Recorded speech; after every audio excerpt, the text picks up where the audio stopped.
तो last class में मैंने स्टोइशियोमेट्री की थी। स्टोइशियोमेट्री मतलब reaction based problem, reaction based problem start की थी। और उसमें बताया था, उसमें आपको मैंने बताया था कि एक तो सिंपल प्रॉब्लम है, मास से मास निकालना, मास से वॉल्यूम निकालना, वॉल्यूम से वॉल्यूम निकालना, या वॉल्यूम से मास निकालना। एक तो ये है। दूसरा, उस सिंपल प्रॉब्लम में भी एक कंसेप्ट इंट्रोड्यूस करते हैं, एक एक करके उनको लेते हैं। जैसे एक कंसेप्ट है जिसका नाम है percent yield, percent yield of a reaction, percent yield of a reaction. इसका मतलब ये है experimental amount divided bye theoretical amount, experimental amount divided bye theoretical amount into 100। ये है परसेंट यील्ड। ऐसे समझ लें, यील्ड का मतलब सिंपल लैंग्वेज में समझ लें कि मान लीजिए मैंने आपको 100 क्वेश्चंस कराए, सारे question A to Z 100 question आपको मैंने सॉल्व करके दिखाए, बट आपको केवल 70 क्वेश्चन ही क्लियर हुए, 30 क्लियर नहीं हुए। तो क्लास की यील्ड क्या कहलाएगी? यील्ड मतलब आउटपुट, परसेंट आउटपुट। क्या कहलाएगी क्लास की यील्ड? 70%। आउट ऑफ 100 जो मैंने आपको समझाए, आपको 70 समझ में आए, तो क्लास की यील्ड क्या कहलाएगी? 70%। यील्ड का मतलब समझ में आ रहा है आपको? प्रोडक्टिविटी कह दो, या परसेंट आउटपुट कह दो, या उसी को कहते हैं यील्ड ऑफ रिएक्शन। अब तक आप जो क्वेश्चंस कर रहे थे उसमें यील्ड का नाम नहीं आया था। इसका मतलब है कि यील्ड हमने मान ली थी 100%। हमने मान लिया था कि कोई वेस्टेज नहीं हो रहा है, पूरी अमाउंट आपको मिल रही है। तो अब तक जो क्वेश्चंस किए थे बाय डिफॉल्ट, उनमें यील्ड 100% थी। ठीक है, तो आपको ये दो अमाउंट चाहिए तो परसेंट यील्ड मिल जाएगी। बहुत ही सिंपल प्रॉब्लम से मैं स्टार्ट कर रहा हूं, लिखें आप, बहुत ही आसान प्रॉब्लम। अगर आपको ये दिया जाए कि 12 ग्राम कार्बन कंप्लीट कंबशन के बाद, कंप्लीट कंबशन के बाद 33 ग्राम CO2 देता है, 33 ग्राम CO2 देता है। Find percent yield of reaction.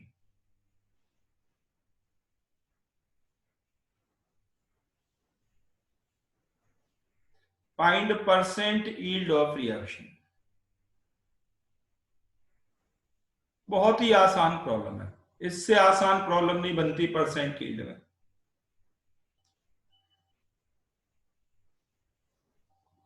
तो ये जो 33 ग्राम अमाउंट दी गई है आपको डायरेक्ट, ये तो है एक्सपेरिमेंटल अमाउंट,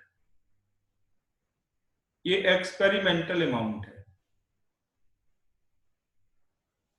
और जो आप इस बैलेंस्ड रिएक्शन को यूज करके निकालेंगे, जो थ्योरी यूज करके निकालेंगे, वो थ्योरेटिकल अमाउंट होगी।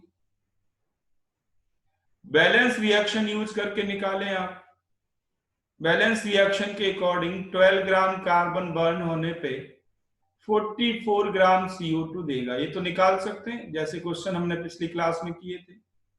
मोल रेशियो लिख के एक लाइन में आ जाएगा।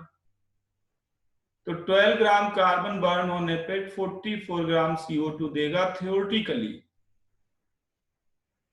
तो ये है एक्सपेरिमेंटल अमाउंट और ये है थ्योरेटिकल अमाउंट। इसमें रख दो, एक्सपेरिमेंटल अमाउंट 33 ग्राम, थ्योरेटिकल अमाउंट 44 ग्राम इंटू 100 इक्वल टू 75%।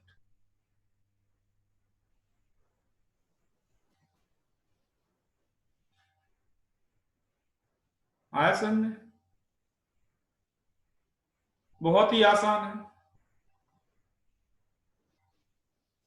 कभी कभी उल्टा होता है, परसेंट यील्ड देते हैं और फाइनल अमाउंट पूछते हैं, मतलब एक्सपेरिमेंटल अमाउंट पूछते हैं। जैसे प्रॉब्लम लिखो, बहुत आसान केस में दे रहा हूं। जैसे ये है 2KClO3, अगर हीट करें इसको तो ये आपको देता है 2KCl + 3O2। ये आपके पास प्रॉब्लम है। से आपके पास है 100 ग्राम KClO3। आप बताओ कितनी O2 लिबरेट होगी अगर रिएक्शन की यील्ड 40% है। यील्ड दे दी 40%, बताओ O2 कितनी लिबरेट होगी। ये जो आपसे पूछा जा रहा है O2 कितनी लिबरेट होगी, मान लीजिए x ग्राम, ये कौन सी अमाउंट है, थ्योरेटिकल बतानी है एक्सपेरिमेंटल?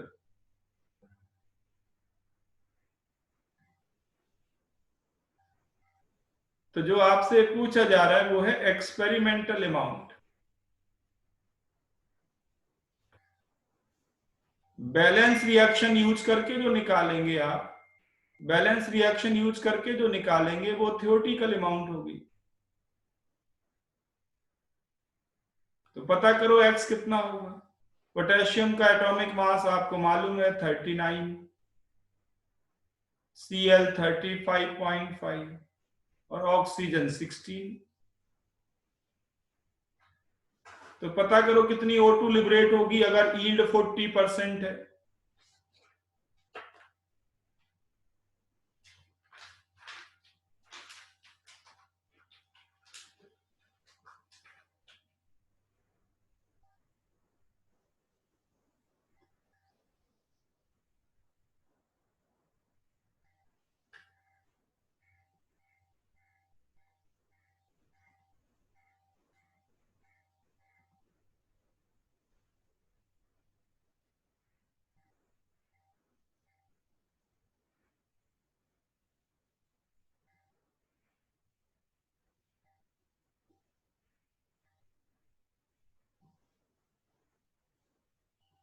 तो जो भी अमाउंट बैलेंस रिएक्शन से आएगी वो थ्योरेटिकल अमाउंट होगी, थ्योरेटिकल अमाउंट होगी। उसको निकालने के बाद आप परसेंट यील्ड का फॉर्मूला यूज कर लें।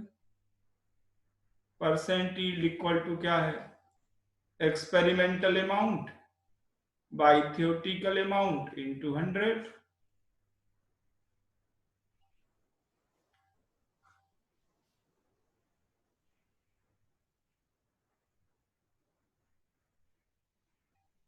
तो बैलेंस रिएक्शन से जो आएगी वो थ्योरेटिकल अमाउंट होगी।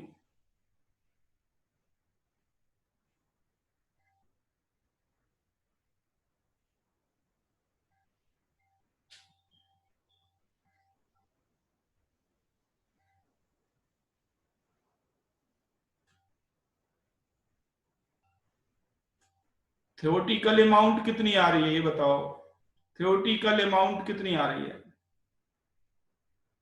अलग अलग आंसर क्यों आ रहे हैं? 19.2, 15.6, 37.6। तो जो अमाउंट आई थ्योरेटिकल वो 37.6 ग्राम आई। सबका यही आंसर आ रहा है बैलेंस रिएक्शन की हेल्प से जो निकाली।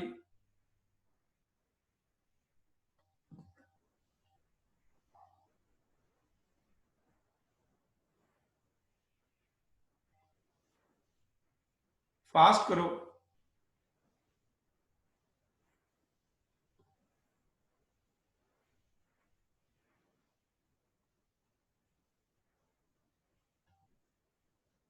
अच्छा, ये एक्स का निकाला आपने, एक्सपेरिमेंटल ही है डायरेक्ट, ठीक है।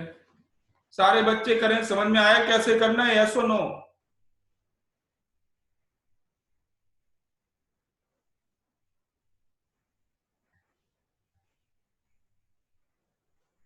देखो हम धीरे धीरे आगे बढ़ते जा रहे हैं, अगर आपको समझ में नहीं आया तो इसी पॉइंट पे पूछ लें, क्योंकि फिर प्रॉब्लम आगे बढ़ेगी, कम नहीं होने वाले। अगर आप वीक रह गए, आपने नहीं पूछा, आगे चल के आपको कोई और नई प्रॉब्लम खड़ी होने वाली है जो इससे लिंक हो जाएगी। तो तरीका आपको आना चाहिए, है बिल्कुल सिंपल। आप एक एक पॉइंट क्लियर करते हुए आगे बढ़ो। तो परसेंट यील्ड का मतलब समझ में आ गया। अब देखो प्रॉब्लम कंपटीशन में कैसे आती है, ऐसे नहीं आती है, तो बहुत आसान है। जैसे अगर मैं आपसे कहूं कि ए से बी बन रहा है, इसकी यील्ड है से 40%, और बी से सी बनाया तो उसकी यील्ड है 70%। तो क्या आप बता सकते हैं कि ए से सी बनाने की यील्ड क्या होगी?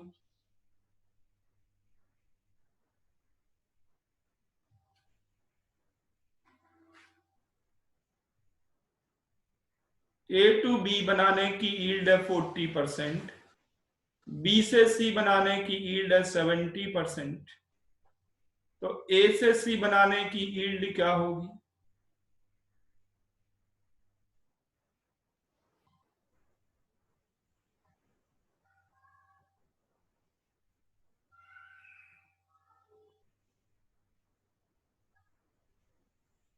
ट्वेंटी 28% बिल्कुल करेक्ट आंसर है। करेक्ट आंसर है, कार्तिक ने, कुणाल ने बिल्कुल सही आंसर किया है। 28% करेक्ट आंसर है। बहुत ही आसान है। परसेंट का तरीका आपने सीखा होगा 8th 9th में कहीं पे। देखो ऐसे सोच लो, बिल्कुल आसान है। मैंने आपको पढ़ाया, आपने मान लीजिए 40 क्वेश्चन सीखे। ये ए पे समझिए कि टीचर है। मैंने आपको पढ़ाया बट आपने केवल 100 क्वेश्चन पढ़ाए, आपने 40 क्वेश्चन ही सीखे। फिर क्या किया आपने? अपने दोस्त को पढ़ाया,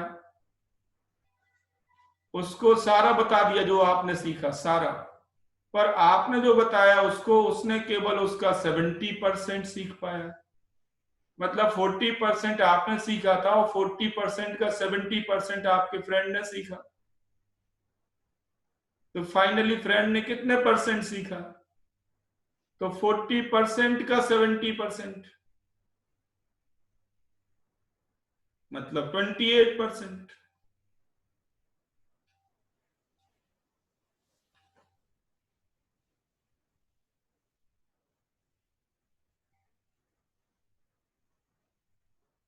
समझ आ रहा है कि नहीं? 40%, 40/100 का 70% का परसेंट क्या है बताओ? परसेंट में फाइनली आंसर करना है। परसेंट का परसेंट और आंसर परसेंट में करना। तो 100 से 100 कैंसिल और ये भी कैंसिल। कितने परसेंट आ गया? 28%। ये प्रॉब्लम रिसेंटली जेई में आए हैं ऐसे, और नीट में भी ऐसे ही आए हैं। चलो एक प्रॉब्लम और देता हूं मैं।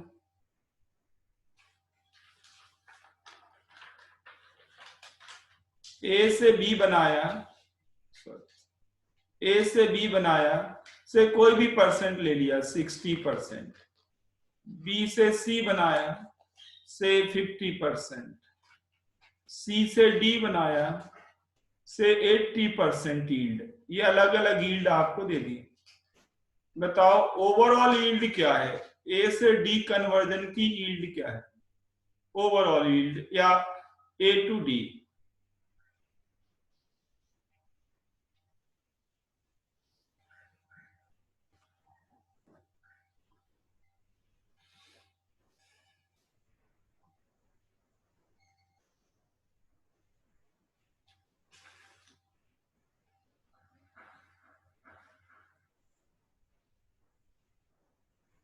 बिल्कुल ठीक आंसर है। ए टू डी की यील्ड होगी 24%। ए टू डी की यील्ड होगी 24%। सबको समझ में आ गया? कोई ऐसा रह गया जिसको समझ में ना आया हो? Clear to all of you?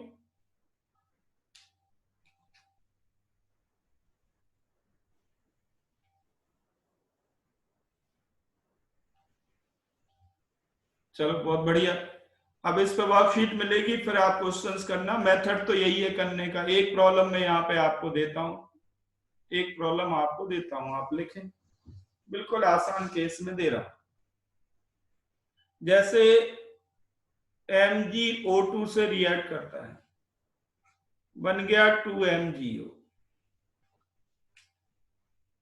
और MgO की रिएक्शन हुई वाटर से, तो बन गया MgOH होल ट्वाइस।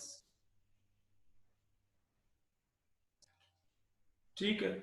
मान लेते हैं कि आपके पास कोई 50 ग्राम ऑक्सीजन है इस रिएक्शन में। पहले स्टेप की ईल्ड है 60%, दूसरे स्टेप की ईल्ड है 80%। बता सकते हो कितने ग्राम MgOH होल ट्वाइस बना होगा?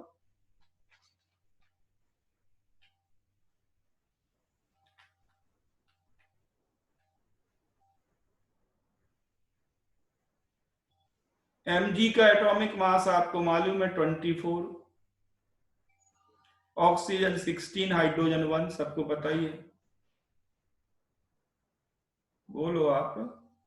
अगर पहले स्टेप की यील्ड 60% हो, दूसरे स्टेप की यील्ड 80% हो, तो बताएं MgOH होल ट्वाइस कितने ग्राम आपको मिलेगा?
चेक बेटा, 48% तो ओवरऑल यील्ड हो गई ना।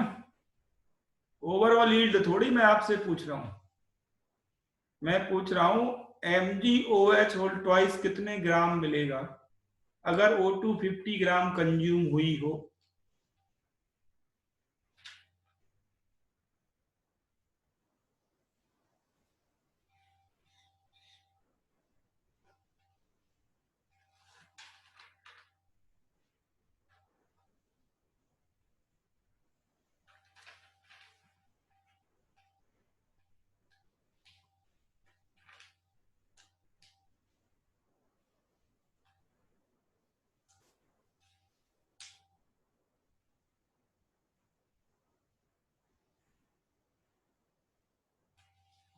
करूं मैं या कर रहे हो आप लोग? इतनी देर थोड़ी लगती है।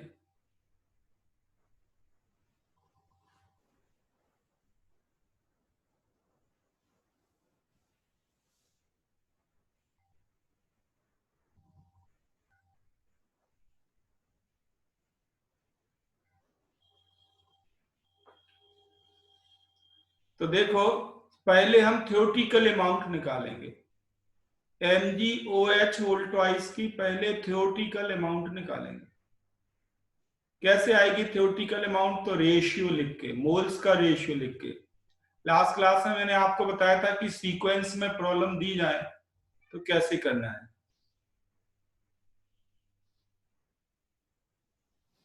तो O2 बाई MgO, ये रेशियो लिखेंगे क्योंकि MgO नेक्स्ट रिएक्शन में जा रहा है। तो O2 बाई MgO पहली रिएक्शन से, MgO by MgOH whole twice दूसरी रिएक्शन से। मोल्स हैं ये, मोल्स, पूरा नहीं लिख रहा हूं मैं, मोल्स हैं ये। तो पहली रिएक्शन से रेशियो हो जाएगा O2 बाई MgO मतलब 1/2।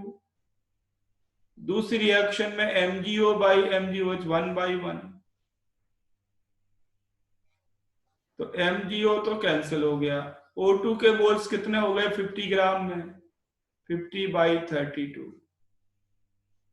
MgOH के मोल्स कितने हो गए, थ्योरेटिकल अमाउंट अगर हम मान लें A ग्राम है, theoretical A by molar mass कितना है इसका 34 प्लस 24 कितना 58 इक्वल टू 1/2।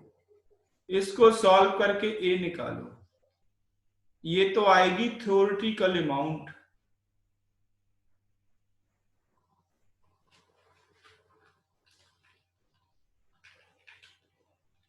कितनी आई है जल्दी बोलो, थ्योरेटिकल अमाउंट कितनी आई जो बैलेंस रिएक्शन की हेल्प से निकाली। अभी मैंने परसेंट यील्ड को यूज नहीं किया।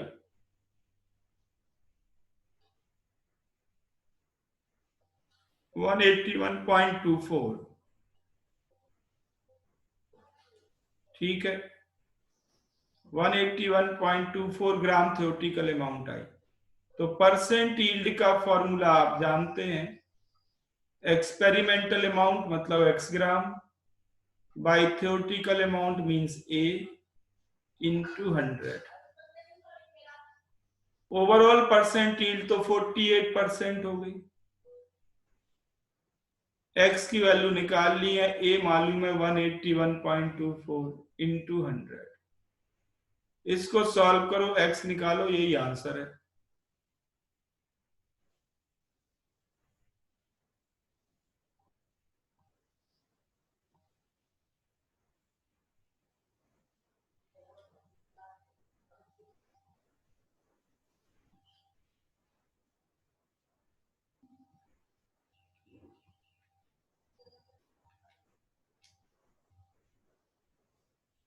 तो ऐसे जितनी चाहे प्रॉब्लम मैं आपको सीक्वेंस में दे दूं, कर सकते हैं आप आसानी से।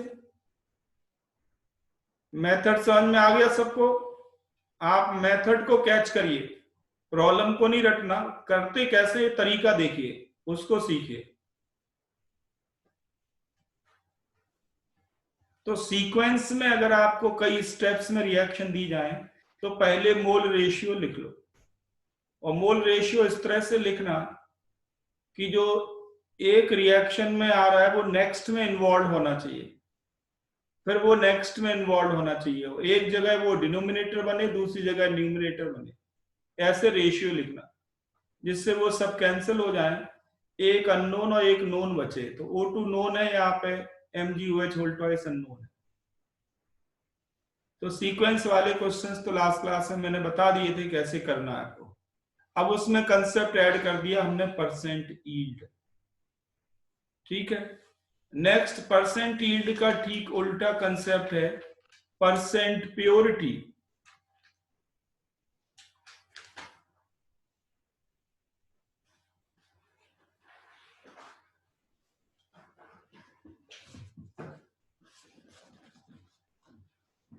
Percent yield normally product based है, percent yield percent purity reactant based है।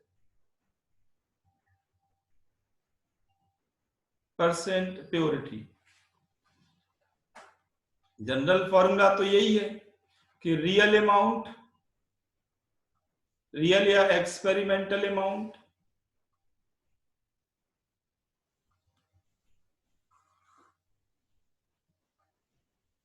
Bye theoretical amount into 100। Actual तो यही है,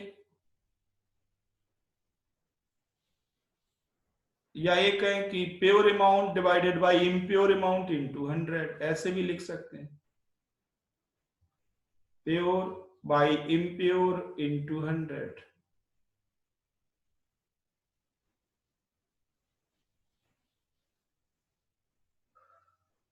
मान लीजिए आपने मार्केट से कुछ भी 100 kg राइस खरीदे, 100 kg राइस खरीदे आपने मार्केट से, बट मैं कहूं आपसे कि वो तो 80% प्योर है, बाकी 20% तो उसमें व्हाइट स्टोन है, मीन्स एक्चुअल में मिला कितना आपको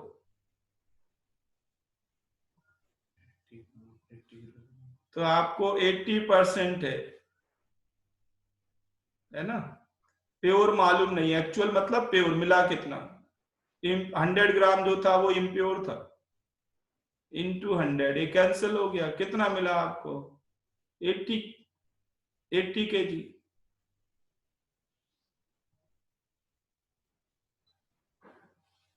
तो देखो प्रॉब्लम लिखो, प्रॉब्लम लिखो। जैसे आपसे कहें कि आपके पास MgCO3 इम्प्योर है, इम्प्योर MgCO3 है, ध्यान देना।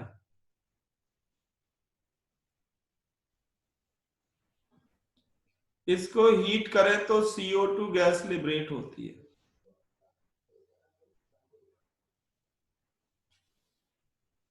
इम्प्योर MgCO3 है, इसको हीट करें तो CO2 लिबरेट होती है।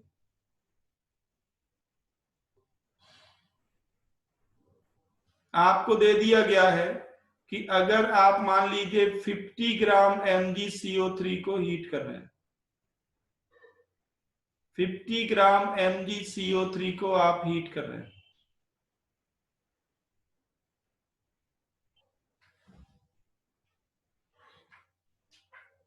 तो मान लीजिए कि आपको से 11 ग्राम CO2 मिली, 11 ग्राम। 50 ग्राम MgCO3 को हीट किया तो 11 ग्राम आपको CO2 मिली। बताइए आप परसेंट प्योरिटी क्या है इसकी?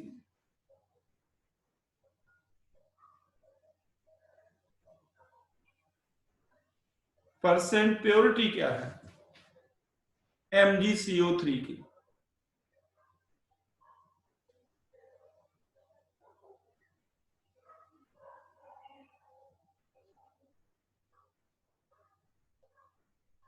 तो आप MgCO3 की ट्रू अमाउंट निकालो, ट्रू। ट्रू अमाउंट मतलब प्योर अमाउंट, की भाई 11 ग्राम CO2 प्रोड्यूस करने के लिए आखिर कितना MgCO3 चाहिए। 11 ग्राम CO2 प्रोड्यूस करने के लिए कितना चाहिए, ये निकालो।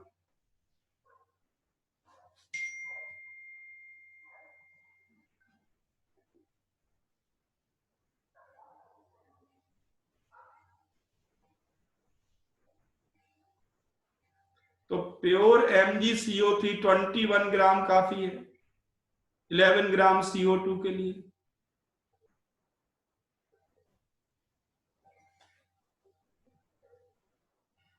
प्योर MgCO3 21 ग्राम काफी है 11 ग्राम CO2 के लिए। तो बताओ सैंपल की परसेंट प्योरिटी कितनी, यहां रख दो।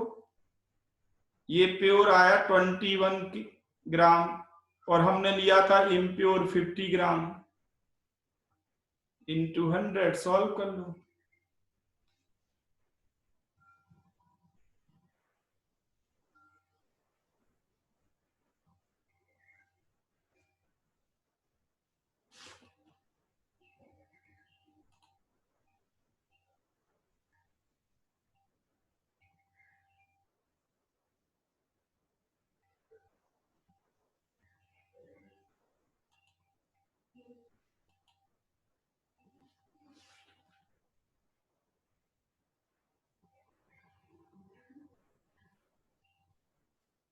तरीका समझ में आ गया? परसेंट प्योरिटी का मतलब क्या है?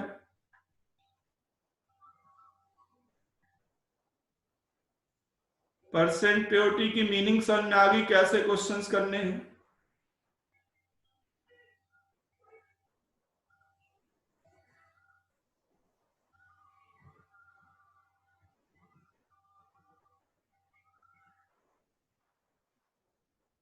बहुत बढ़िया। नेक्स्ट देखो, नेक्स्ट कंसेप्ट है limiting reagent. Reaction based problem में नेक्स्ट कंसेप्ट इंट्रोड्यूस किया जाता है, लिमिटिंग रिएजेंट।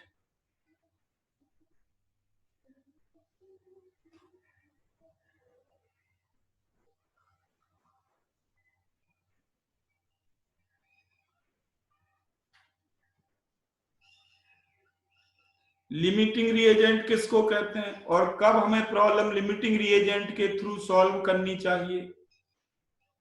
तो पहली बात यह है, लिमिटिंग रिएजेंट कौन है?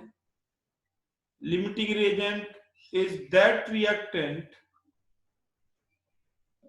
लिमिटिंग रिएजेंट क्या है?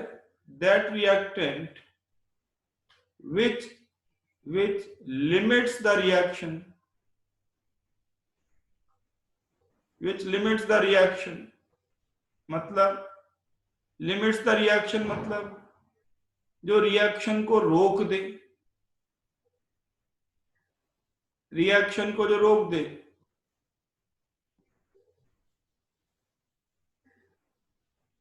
तो जो रिएक्शन को रोक दे, रिएक्शन को लिमिट कर दे, ऐसे रिएक्टेंट का नाम है लिमिटिंग रिएजेंट।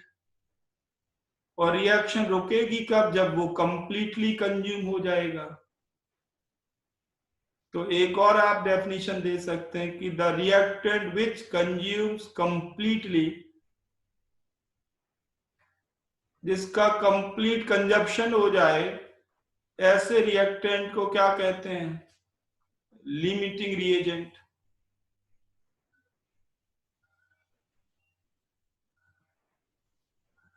जो कंप्लीटली कंज्यूम हो जाए।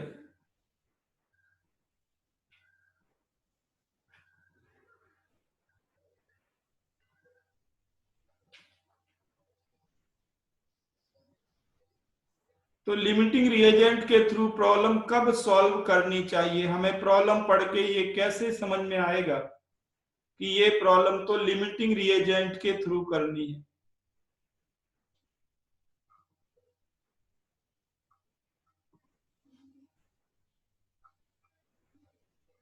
जैसे मान लीजिए ये कोई हाइपोथेटिकल रिएक्शन है, हाइपोथेटिकल रिएक्शन है। मान लेते हैं कि आपको प्रॉब्लम में ए और बी दो दो रिएक्टेंट के मास दिए गए हैं, दो दो रिएक्टेंट के मास नोन है। रिएक्टेंट ए भी नोन है और रिएक्टेंट बी नोन है। और आपसे पूछा गया है बताइए डी कितना मिलेगा। डी आपको बताना है। अब हमारे सामने धर्म संकट ये है, हम क्या करें? ए के साथ डी का रेशियो लिख के निकालें डी, या बी के साथ डी का रेशियो लिख के निकालें। दोनों तरीके से निकाल सकते हैं। ए को यूज करके भी डी आ सकता है, बी को यूज करके भी डी आ सकता है।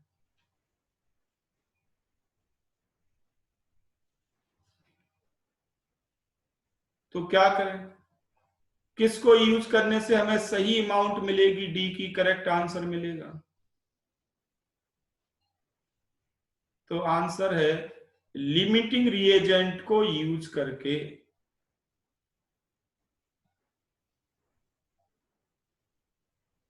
तो अब आपके दिमाग में ये बात रहनी चाहिए जब भी रिएक्शन बेस्ड प्रॉब्लम करें, कि अगर किसी प्रॉब्लम में, रिएक्शन पे बेस्ड किसी प्रॉब्लम में दो रिएक्टेंट के डाटा दिए जाएं, मिनिमम 2 रिएक्टेंट्स के डाटा नोन हो, तो प्रॉब्लम सॉल्व करने से पहले आप लिमिटिंग रिएजेंट निकालेंगे।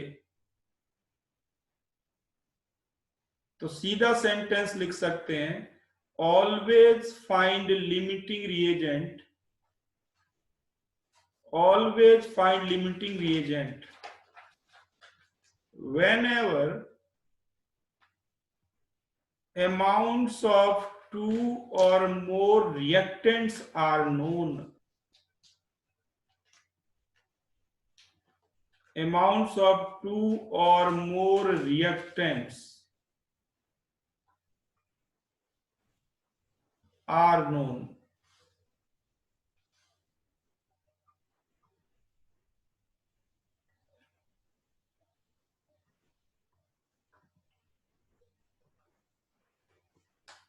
और लिमिटिंग रिएजेंट कैसे निकालना है वो तरीका मैंने आपको इससे पहले डिस्कस कर दिया था, दोबारा लिख लें। लिमिटिंग रिएजेंट कैसे निकालना है, steps, how to find limiting reagent. पहला स्टेप है find moles of reactant, find moles of reactants. अब जैसे हमारे पास ए और बी दो की अमाउंट दी गई है, सी की नहीं दी, मतलब सी सफिशिएंट होगा, सी लिमिटिंग रिएजेंट नहीं होगा, बात ये है। तो क्या करना, ए में डिवाइड करना ए के मोलर मास से, बी में डिवाइड करना बी के मोलर मास से। तो ए के मोल्स आ गए, बी के मोल्स आ गए, ये पहला स्टेप हो गया। पहले स्टेप में मोल्स निकालना। दूसरा स्टेप क्या है, अब ये जो मोल्स आए उनमें रिस्पेक्टिव रिएक्टेंट के स्टोइकोमेट्रिक कोफिशिएंट से डिवाइड कर दो। तो डिवाइड बाय स्टोइकोमेट्रिक कोफिशिएंट,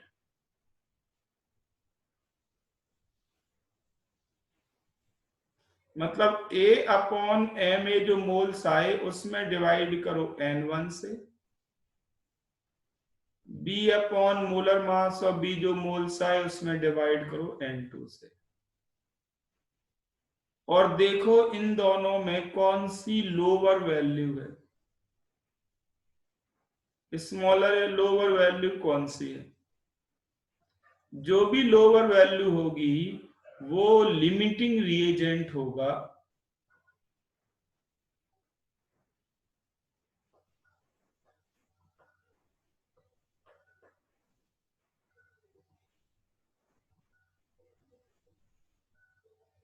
वो लिमिटिंग रिएजेंट होगा। और आपको डी निकालने के लिए उसी लिमिटिंग रिएजेंट को यूज करना पड़ेगा।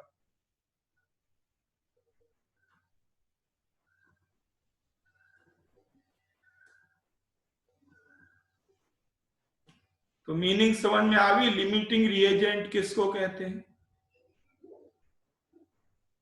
दूसरा, लिमिटिंग रिएजेंट कब निकालना चाहिए, और तीसरा, लिमिटिंग रिएजेंट निकालते कैसे हैं।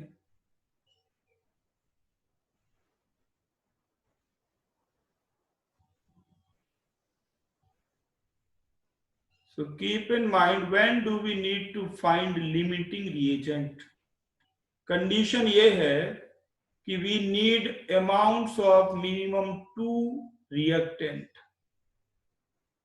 minimum 2 reactants, maybe more than 2 but 2 तो चाहिए। ठीक है, तो एक तो लिमिटिंग रिएजेंट हो गया, बाकी को क्या नाम देंगे, बाकी को नाम देते हैं एक्सेस रिएजेंट।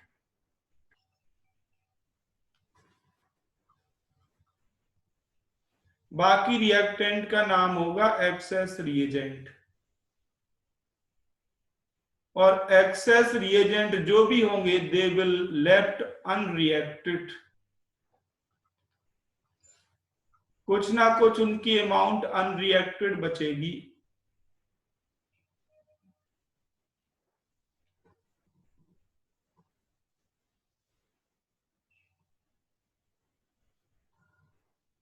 तो अल्टीमेटली रिएक्शन को कंट्रोल कौन कर रहा,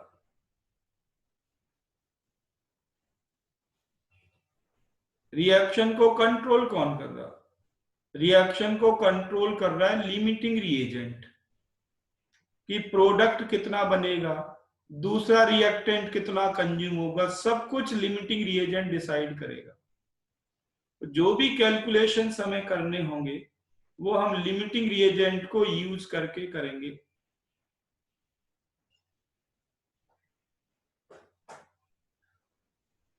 लिमिटिंग रिएजेंट को यूज करके करेंगे। नेक्स्ट प्रॉब्लम लिखो, ये किससे आपको सारी बात समझ में आ जाएगी।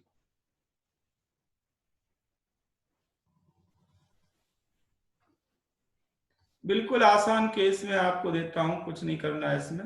ये आप सबको मालूम है कि कैल्शियम हाइड्रोक्साइड में, जिसे लाइम वाटर कहते हैं, कार्बन डाइऑक्साइड गैस पास करो तो मिल्की पीपीटी बनता है। किसका बनता है?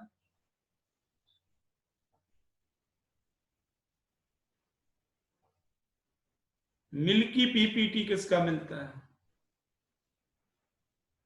बहुत बढ़िया, काफी बच्चों को नोन है। कैल्शियम कार्बोनेट का मिल्की पीपीटी बनता है प्लस H2। कैल्शियम कार्बोनेट का मिल्की पीपीटी बनता है। अब मान लीजिए आपको मैं दे दूं इन दोनों की अमाउंट, कुछ भी रैंडमली अमाउंट दे दूं आपको। मान लीजिए ये 50 ग्राम आपने लिया, ये 40 ग्राम आपने लिया, कुछ भी दे दिया मैंने। बताओ CaCO3 कितना बनेगा?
चलो देखो, काफी बच्चों ने कर लिया इसको, बहुत बढ़िया।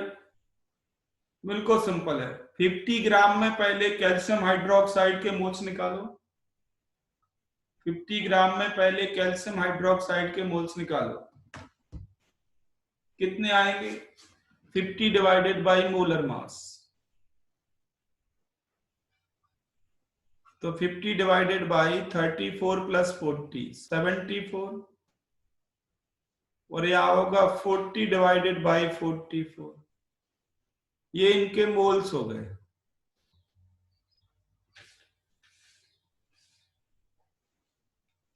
और कॉफिशिएंट दोनों का 1 है, 1 से डिवाइड करो तो साफ पता लग रहा है कि स्मॉलर वैल्यू होगी 50 बाई 74। लिमिटिंग रिएजेंट कौन आ जाएगा? Calcium hydroxide. ये लिमिटिंग रिएजेंट होगा, ये कंप्लीटली कंज्यूम हो जाएगा, ये बिल्कुल नहीं बचेगा। CO2 बच जाएगा। तो कैल्शियम कार्बोनेट की अमाउंट निकालने के लिए 50 ग्राम का यूज करेंगे, 50 ग्राम का यूज करेंगे तो निकाल सकते हैं आसानी से।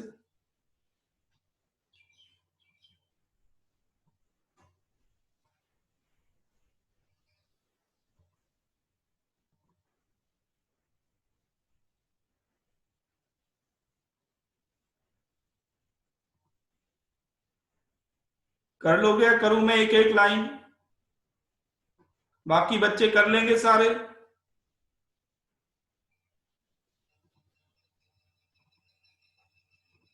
बहुत बढ़िया। अब मैं एक पुरानी प्रॉब्लम लिख रहा हूं जो कंपटीशन में आई हुई है। जेई की पुरानी प्रॉब्लम में लिख रहा हूं, देखें किसने कितना इसको कैच किया। पुरानी प्रॉब्लम है ये। उन्होंने दिया कि P4 और ऑक्सीजन P4O10 बनाते हैं, बिल्कुल बराबर अमाउंट दोनों की, इक्वल अमाउंट, मान लिया A ग्राम। P4 और O2 की इक्वल अमाउंट रिएक्ट कराई गई। Find find fraction of amount of a reactant left unreacted.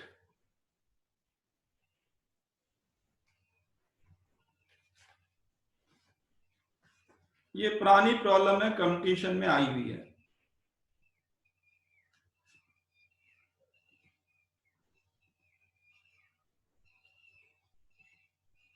Find fraction of amount of a reactant left unreacted। Try करना चाहते हो या बताऊं मैं?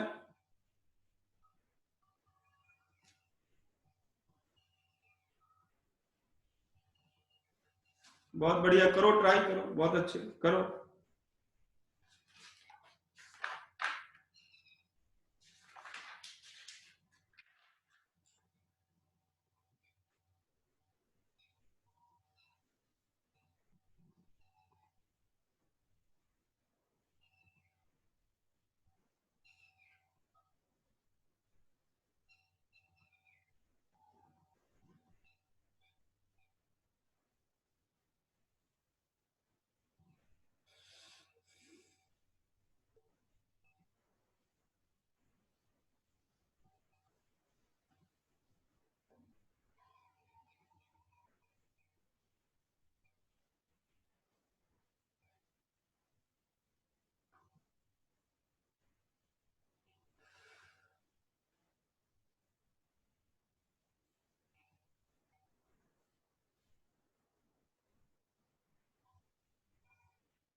कार्तिक ने आंसर किया 9/31। कौन सा रिएक्टेंट 9/31?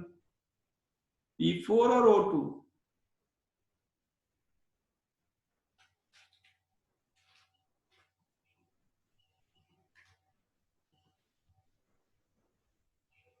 P4।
चलो देख लो, इतनी देर की प्रॉब्लम नहीं थी।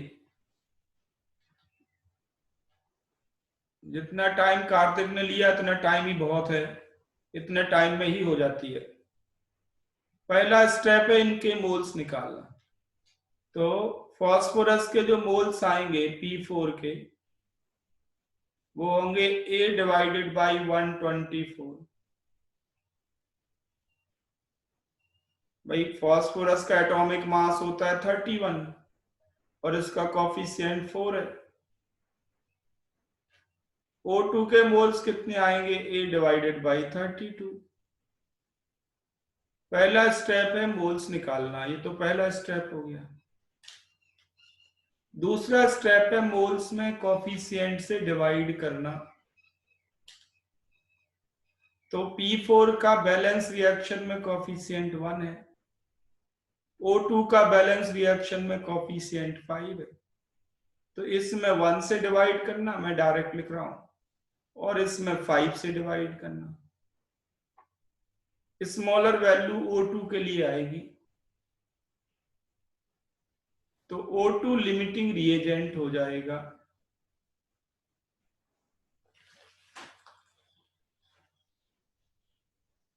क्लियर है कि नहीं? यस और नो?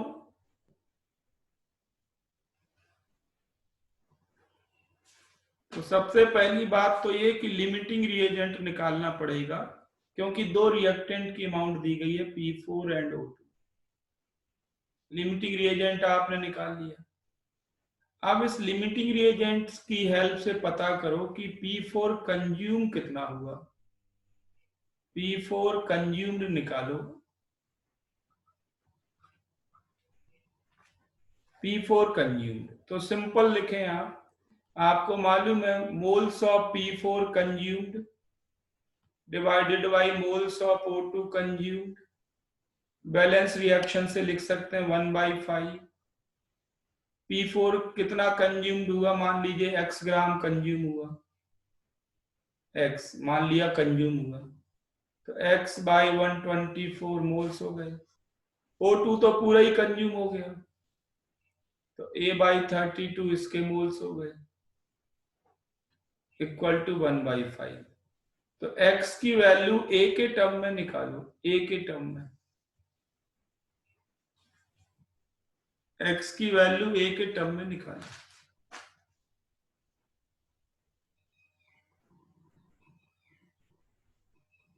तो ये हो जाएगी 124 डिवाइडेड बाई कितना? 160 आई थिंक, इतना ही आएगी। ये ठीक है x।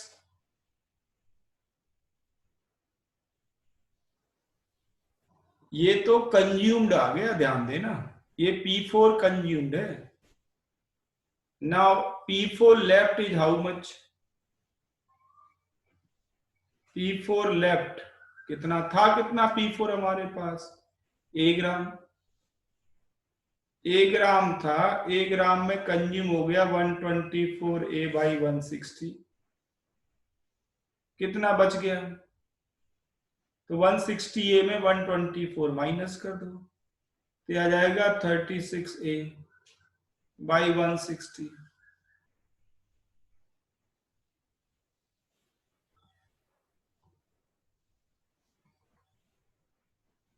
ठीक है। और what about fraction left unreacted? इसका क्या मतलब? बहुत सारे बच्चे इसी में ही कंफ्यूज हो रहे होंगे कि फ्रैक्शन लेफ्ट का क्या मतलब। फ्रैक्शन लेफ्ट अनरिएक्टेड, तो जो अनरिएक्टेड अमाउंट बची P4 की, उसमें इनिशियल अमाउंट से डिवाइड करो, वो कहलाता है fraction with respect to initial amount total. तो P4 कंज्यूम्ड डिवाइडेड बाई, नहीं सॉरी, लेफ्ट का निकालना है, P4 left divided by initial P4। तो P4 लेफ्ट कितना है? 36 A बाई 160। इनिशियल कितना है? A से A कैंसिल हो जाएगा, A से A कैंसिल हो जाएगा, ये बचेगा 36/160। सॉल्व कर लो इसको।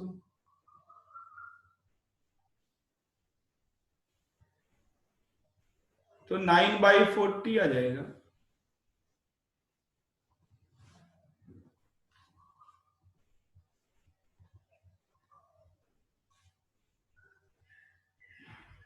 कार्तिक ने आंसर किया था 9/31।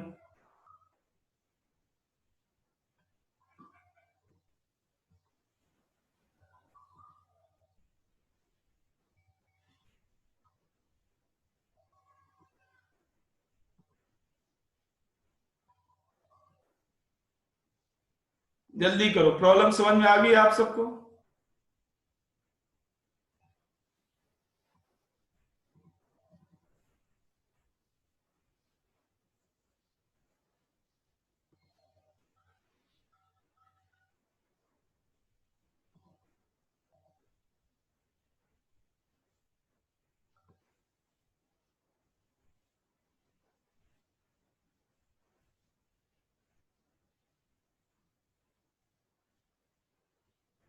चलो देखो आगे करते हैं, नेक्स्ट देखें। अब ये जो हम ग्राम में अमाउंट दे रहे हैं फिर मोल्स निकाल रहे हैं, ये जरूरी नहीं है कि ग्राम में अमाउंट दी जाए, हो सकता है वॉल्यूम दे दें। वॉल्यूम के थ्रू भी प्रॉब्लम आ सकती है, मोलैरिटी और वॉल्यूम के थ्रू भी आ सकती है। गैसेस हैं तो केवल वॉल्यूम के थ्रू आ सकती है। जैसे मान लीजिए ये है ट्वाइस SO2 प्लस O2, इससे बन गया 2SO3। ठीक है, आपसे कहें कि इसके 30 लीटर हैं, इसके 20 लीटर हैं, तो बताओ इसके कितने लीटर मिलेंगे एट STP?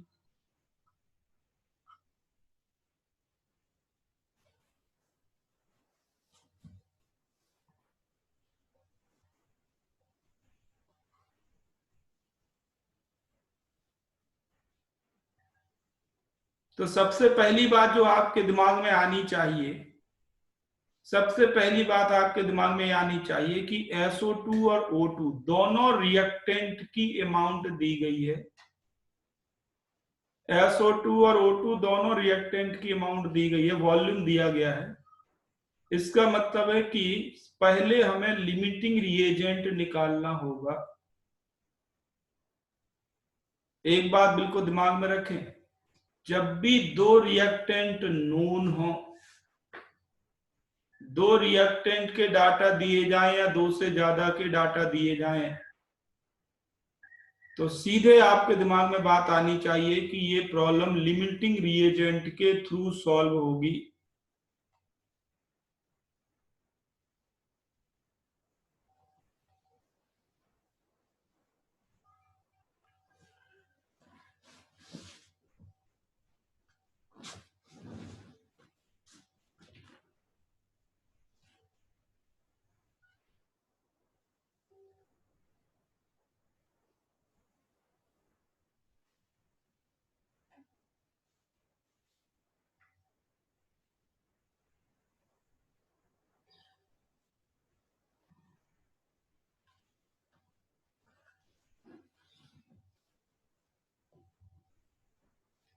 तो देखो, लास्ट क्लास में आपने गैलू-सॉक लॉ पढ़ा।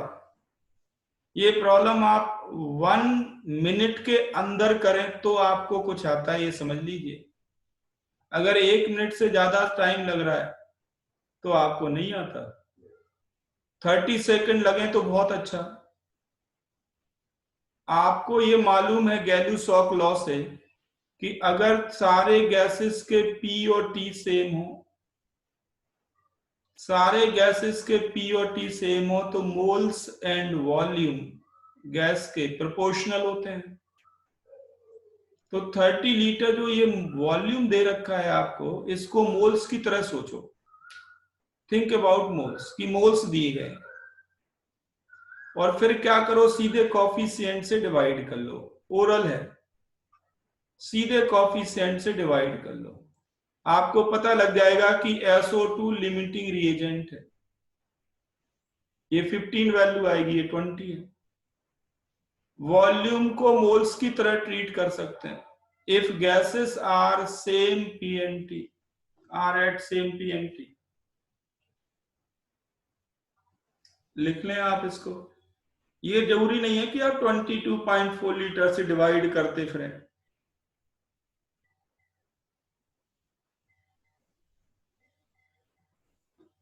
अब देखो, अब आपको पता लग गया कि भाई ये कंज्यूम हो रहा है completely 30 litre SO2, limiting reagent पता लग गया, मतलब SO2 पूरी तरह से खत्म हो रहा है। ठीक है, बहुत बढ़िया। अब आप देखें कि इसके 2 मोल कंज्यूम होते हैं तो इसके 2 मोल ही बनते हैं, तो इसके 30 लीटर कंज्यूम हुए तो इसके 30 लीटर ही बनेंगे। ये आप डायरेक्ट बोल सकते हैं अकॉर्डिंग टू गैलू-सॉक्स लॉ। SO2 और SO3 के मोल का रेशियो 2/2 मतलब 1:1 है, तो वॉल्यूम का रेशियो भी वही होना चाहिए।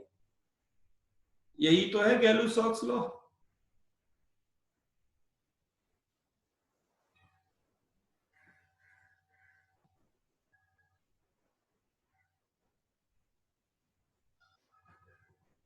जल्दी करो, समझ में आ गया आप सबको?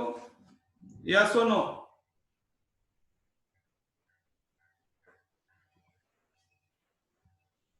अब देखो, अगर ये प्रॉब्लम इंजीनियरिंग और मेडिकल एग्जाम की प्रॉब्लम बनानी हो, ये तो स्कूल लेवल की प्रॉब्लम है। अगर इसको इंजीनियरिंग और मेडिकल लेवल की प्रॉब्लम में कन्वर्ट करना हो तो वो ऐसे पूछेंगे, वो पूछेंगे fraction of volume, fraction of volume of a reactant left unreacted.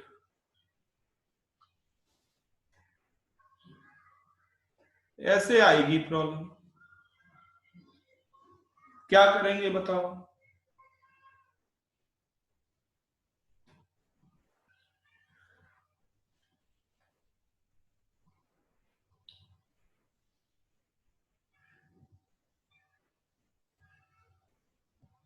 तो पहले पता करो कि कितना अनरिएक्टेड बचा O2।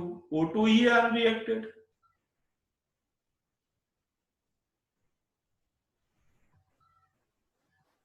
तो ओरल है, ज्यादा देर नहीं लगनी चाहिए। साफ दिख रहा है कि SO2 और O2 के मोल का रेशियो 2:1 है। SO2 और O2 के मोल का रेशियो 2:1 है। बार बार रेशियो लिखना नहीं है, ये सब दिमाग में चलते रहे। तो 30 लीटर SO2 कंज्यूम होता है तो O2 कितना कंज्यूम हुआ होगा? 30 लीटर SO2 अगर पूरा खत्म करें तो SO2 15 लीटर खत्म होगा, हाफ। जो मोल्स का रेशियो है वही वॉल्यूम का रेशियो होना चाहिए। 15 लीटर कंज्यूम हो गया और लिया था 20 लीटर, बचा कितना? 5 लीटर। तो 5 लीटर तो बच गया। कितने में से 5 लीटर बच गया? 20 में से, 20 में से बच गया, तो फ्रैक्शन आ गया 1/4।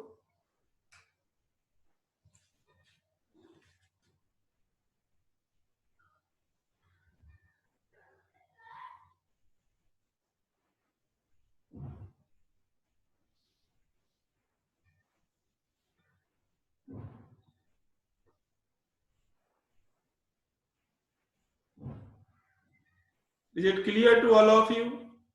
Yes or no?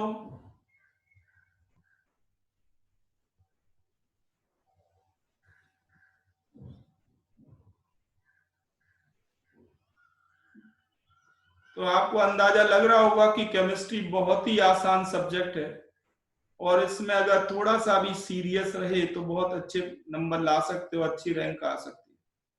बस केमिस्ट्री में सीरियसनेस चाहिए, सब्जेक्ट डिफिकल्ट नहीं है। जैसे ही आपने कंटिन्यूटी ब्रेक की वहां आपको दिक्कत आएगी। अगर आप कोई चीज टालोगे परसों नरसों पे या रेगुलरली काम नहीं करोगे तो प्रॉब्लम आती है, नहीं तो कोई प्रॉब्लम नहीं आती सब्जेक्ट में। तो इस तरह से आप लिमिटिंग रिएजेंट के क्वेश्चंस करेंगे। अभी मैं आपको और भेजूंगा आपको असाइनमेंट, कल तक आप उनको करना, लिमिटिंग रिएजेंट से रिलेटेड क्वेश्चंस। ये तो बात हुई लिमिटिंग रिएजेंट को यूज करके प्रॉब्लम कैसे करनी है। वॉल्यूम की हेल्प से। अब मान लीजिए कि आपको सॉल्यूशन की प्रॉब्लम दी गई है जिसमें मोलैरिटी और वॉल्यूम दिया जाता है। अगर सॉल्यूशन की प्रॉब्लम दी गई है, मोलैरिटी और वॉल्यूम दिया जाता है, तो कैसे करें? तो आपको मालूम ही है कि नंबर ऑफ मोल्स निकालने के लिए क्या करते हैं, number of moles equal to volume, molarity into volume in litre, यही काम करते हैं। बस मोल्स निकालने का तरीका बदल रहा है और तो कुछ है नहीं। मोल्स निकालने का तरीका बदलता जा रहा है। जैसे एक प्रॉब्लम लिखें, मान लीजिए आपसे कहें बहुत आसान केस कि H2SO4 की रिएक्शन NaOH से कराई, क्या बन गया? Na2SO4 plus H2O। मान लीजिए कुछ भी दे दिया, इसके 400 ml दे दिए m/2, इसके दे दिए आपको 800 ml और m/3, ये सॉल्यूशन दे दिए। बताओ आप लिमिटिंग रिएजेंट कौन है? बिल्कुल आसान केस, इससे आसान और क्या होगा?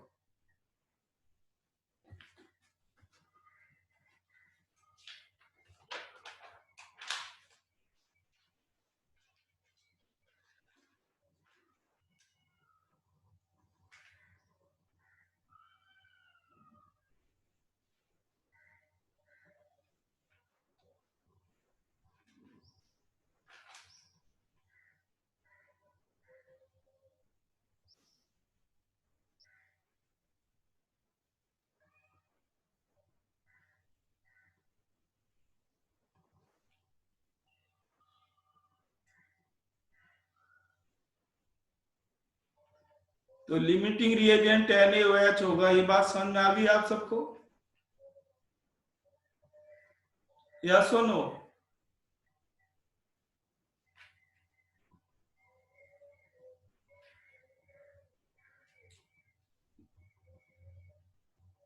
ठीक है। अब देखो प्रॉब्लम ऐसे नहीं आनी, इस तरह से नंबर लुटाए थोड़ी जाते हैं कि राम नाम की लूट है, लूट सको तो लूट, ऐसा नहीं है। अब इसको भी थोड़ा बहुत चेंज करेंगे, ऐसे नहीं लुटाएंगे नंबर। वो कहेंगे कि इन दोनों को मिला दिया, बताइए किस आयन की मोलैरिटी 0 होगी? मोलैरिटी 0 इनमें से किस आयन की होगी? ऑप्शन होंगे H+ OH ion, Na+ sulphate ion.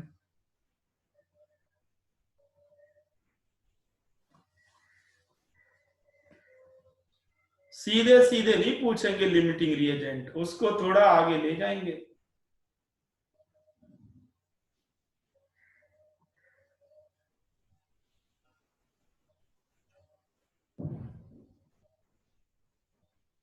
तो बिल्कुल ठीक आंसर दिया आप लोगों ने।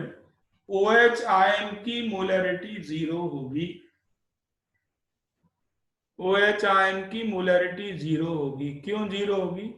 पहली बात तो ये समझ लें आप कि एसिड और बेस रिएक्शन में H या OH की ही 0 हो सकती है, बाकी आयन की 0 नहीं होती। क्यों नहीं 0 होती? क्योंकि एसिड और बेस की रिएक्शन से बनता है सॉल्ट, और सॉल्ट तो आयन देता ही है, नाम ही है सॉल्ट का मतलब आयन। तो सॉल्ट तो आयन देगा ही देगा, ये तो मोलैरिटी रहेगी रहेगी, 0 नहीं हो सकती इनकी।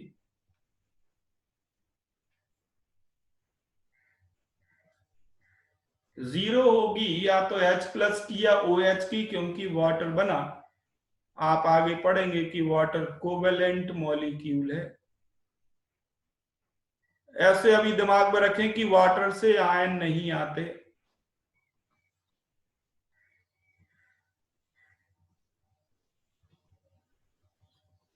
तो या तो H+ की 0 होगी या OH आयन की, क्योंकि वाटर में ये लॉक्ड हो गए, कोवेलेंट मॉलिक्यूल में आ गए, तो आयन द्वारा आएंगे नहीं।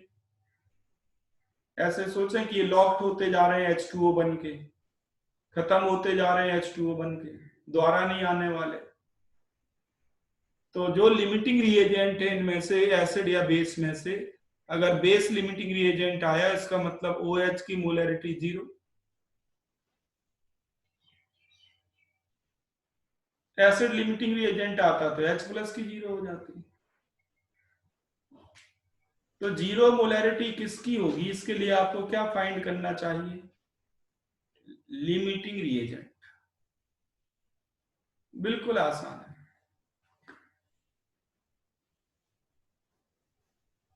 तरीका समझ में आ गया आप सबको।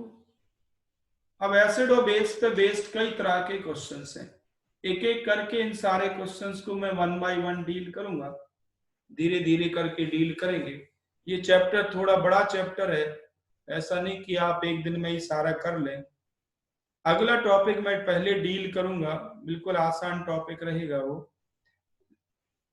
वो है यूडियोमेट्री। गैलुसॉक लॉ में मैंने इसका नाम लिया था यूडियोमेट्री का, बट इसका रियल यूज क्या है और क्वेश्चंस कैसे आते हैं, नेक्स्ट क्लास में इसको डिटेल डील करेंगे। अभी आप लिमिटिंग रिएजेंट, परसेंट यील्ड, अब आपको करना क्या है, जो मैंने असाइनमेंट दिया था 4 वो ट्राई करना है, होपफुली आपसे क्वेश्चंस हो जाएंगे। कुछ एक क्वेश्चन अगर नहीं हो पाए जो टाइट्रेशन बेस्ड है वो बाद में करेंगे, मेजॉरिटी क्वेश्चंस आपसे हो जाएंगे जो हमने वर्कशीट 4 छोड़ी हुई थी। ठीक है, अब आप उसको ट्राई करेंगे और क्वेश्चंस मैं आज भेजूंगा, आप उनको भी ट्राई करेंगे। अभी मैंने कुछ भेज दिए थे एग्जांपल्स, उसके लिए लॉज ऑफ केमिकल कॉम्बिनेशन के लिए वो आप कर लेंगे। ठीक है, तो करते हैं इसको नेक्स्ट क्लास में, कल कंटिन्यू करते हैं। हाँ, एक चीज और रह गई, मैंने आपसे कहा था कि आप ईमेल आईडी भेजें। अब ईमेल आईडी